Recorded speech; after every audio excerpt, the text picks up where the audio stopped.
Assalomu alaykum hammaga. Yangi obyektga kelganmiz.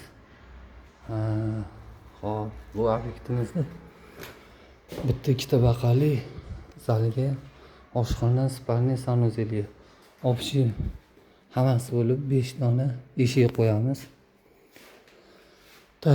Prayom eni to'g'ri 90, 80, 70 lik tushadigan joyga 80 lik qo'yilgan. Prayom qoldirilgan. Bunga bitta 70 lik, bitta 40 lik, 1,5 tabaqa, 1,20 joy qoldirilgan, lekin bo'yi hammasiniki 2,15.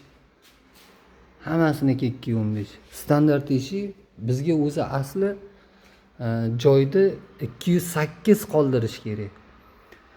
Sababi korobkani yig'ib eshikni qo'yganimizdan keyin, nalichnikni qo'yganimizdan keyin tepasiga 2,10 bo'ladi nalichnik tepasi. Bir xilga nalichniklar 2,11 ga boradi.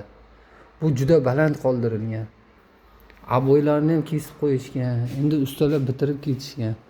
Hozir xudo xohlasa endi buni tepasini planka qo'yib tepasiga ham dabordan kesib chiroyli qilib xudo xohlasa qilib berishga harakat qilamiz. Nalichniklarimiz taraqli. Ya'ni 45 ga kesib qo'yiladi. Ozgina qiyinroq bo'ladi, lekin xudo xohlasa bitgandan keyin holatini ko'rasizlar qana chiqqanini. Mexanizm zamoylar oddiy mexanizmdek bo'ladi. Mana bundan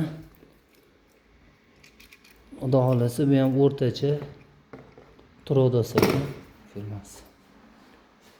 Petlalarimiz babichka, kapali oshiq-moshiq.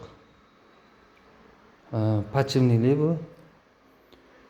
Xudo xohlasa bu ham o'rtachasi bu ham. Eng sifati pasti ham emas, eng yaxshisi ham emas, o'rtachasi.